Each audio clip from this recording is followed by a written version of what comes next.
फांसी लगे तो पहले पंडेर को, बाद में कोहली को। मेन दोषी मालिक है, पर कोई नौकर नहीं है दोषी वो भी, लेकिन मेन मालिक है। अगर वो उन्हें ऐसा लगता है कि हमारे बच्चे कुछ भी नहीं थे उनके लिए, जिन्होंने ये बरी किया है उन्हें, तो हमें भी सब परिवार को उसके हवाले कर दे। जैसे हमारे बच्चों के साथ किया था उसने, ऐसे ही हमारे साथ कर लेगा। जैसे एक धोबी था, तो उनके चेहरे ही पता चला था कि हाँ उस घर में कुछ ऐसा गलत काम हो रहा है। उसके बाद फिर सबको पता चल गया, फिर पुलिस आई, कार्रवाई हुआ, फिर इसको सील कर दिया गया। मंजूर पंडित जिसके घर में डॉक्टर लोग आते ही रहते थे, लेकिन हमें क्या पता। तो इसको जब पूछते थे कैसे आए डॉक्टर, क्या हुआ, कहते साहब की माँ जो है बीमार है। अब ताकि माँ कोई कभी हमने देखा ही नहीं। अब तो खाली फैसला ऊपर वाले के हाथ है। डर था बहुत ज़्यादा, बहुत ही डर था। जब इतना मालूम ये पुलिया से और वो पुलिया तक सब गायब होते थे, बहुत ही ज़्यादा डरा हुआ माहौल था। ये बतावे कि भाई ये बालक ने काटा है, बच्चे ने भी गायब कर रहा, क्योंकि एक लड़का गायब कर लिया है। यहाँ कहाँ पे? ये मकान है उसका। अच्छा। आज वो 15-16 साल का लड़का होता और यहीं से गायब कर लिया, तो छोटा सा ही। आए दिन खबर आती थी, आए दिन आज वहाँ कहीं ना कहीं से बच्चे उठ ही रहे थे। अगर जब थोड़ा भाग दौड़ करती पुलिस तो कुछ ना कुछ तो मिलता ही। बहुत दुख है, हमें भरोसा था इनको फांसी लगेगी। और ये तो हमने कोर्ट में कई बार आदेश हुआ है कोहली की फांसी के लिए, लेकिन हमने जो है कोर्ट जब गए तो हमने यही कहा सर ये खारिज किया जाए। ये साल 2006 की बात है, जब नोएडा के 31 सेक्टर में स्थित एक गांव निठारी अपने लापता बच्चों के लिए बदनाम हो गया। पूरे देश में बड़े पैमाने पर हड़कंप मचा, हंगामा हुआ, पुलिस की कार्रवाई पर शक हुई, पुलिस की कार्रवाई पर सवाल हुए। इसके बाद जो है ये मामला तब प्रकाश में आया जब यहीं पर एक आलीशान घर के पीछे नालों में कंकाल बरामद हुए बच्चों के। फिर जो थे उन्हें पेपर में भी आए और हर चीज़ में, टीवी में आए कि हाँ ये दोषी थे, पकड़ा गया। फिर उसके बाद तो हम लोग तो खुद जाके देखे कि अंडरपास में क्या निकला, कुछ सामान निकला था, खून के धब्बे और ये सब बहुत कुछ, जो भी मान लीजिए आप, सब हर चीज़ निकला था यहाँ से। आपने देखा ऐसे ये हाँ, सबने गांव में देखा था? गांव से क्या, अपने आंखों से देखा था ये चीज़। मैं तो अभी आया हूँ।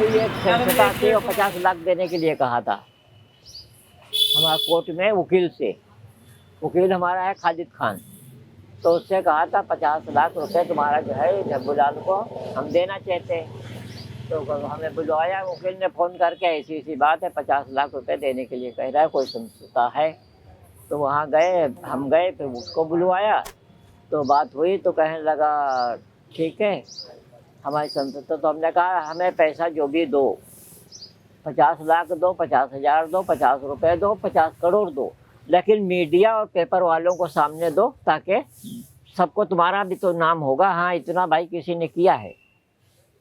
फिर वो 2 दिन बाद कहना सोचेंगे। फिर उसके 2 दिन बाद फ़ोन किया, कहता नहीं हम किसी के सामने नहीं दे सकते। ये कौन थे?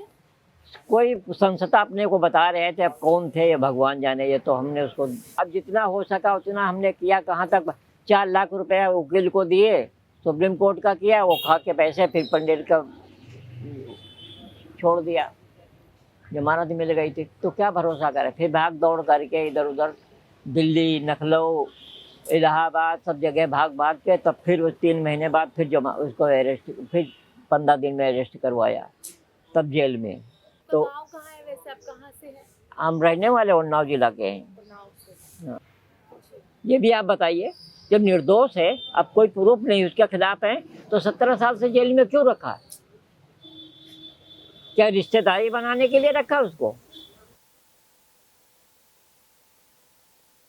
एक 18 का है, 12th में, और एक 17 का है। लेकिन इतने स्कूल से घर नहीं आ जाते हैं मैम, मुझे वही डर लगा रहता है।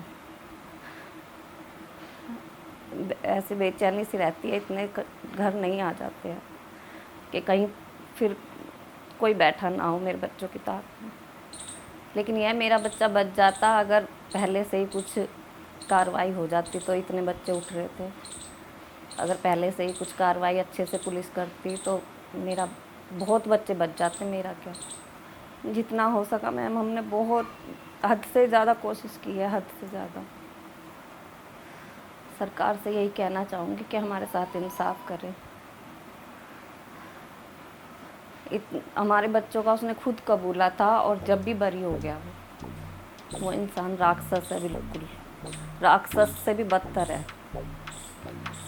जैसे हमारे बच्चों के साथ उसने किया था, तो अगर न्याय हमें मिलता तो जब भी उसे चौराहे पे खड़ा करके वैसे ही उसे उसके साथ करते। हम कितने जज भी चुके हैं जब से ये आया है मामला। कितने साल का मामला है? कम से कम 13 साल हो गए इस मामले को। 17 साल तो हो गए कार्रवाई के चक्कर में हुआ है। ये 13 साल पूरा, इस घटना का पूरा कहानी 13-17 साल हो गए, लेकिन 4 साल के बाद इसका कार्रवाई हुआ है।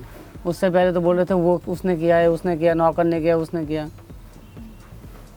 96 सिर हमने निकाले, ये सामने खोला, पुलिस ने नहीं खोला।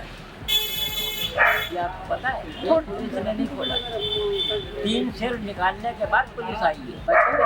पंचायत ने कबूल किया था और उसकी सीडी भी बनी थी। गांव में जब हम घूमे और हमें पता करने की कोशिश की कि लोग कितना जानते हैं और आज 17 साल बाद इस जो जजमेंट आया है इसको कैसे देख रहे हैं, तो कुछ लोग थे जो अभी भी डरे हुए थे इस केस के बारे में बात करने के लिए, क्योंकि उनका कहना है कि इट ब्रिंग्स बैक मेमोरीज़। और इसके अलावा जब हमने परिवारों से बात की तो उनका यही कहना था कि जब उन्होंने आरोप कबूल कर लिए थे दोषियों ने, तो वो सरासर दोषी थे और ये इन परिवारों के साथ सरासर नाइंसाफ़ी है। खैर, इस रिपोर्ट में बस इतना ही। बाकी देश दुनिया की खबरों के लिए भी आप बने रहिए जनसत्ता के साथ। मैं थी उहीनी और कैमरा के पीछे है हिलाल मीर। शुक्रिया।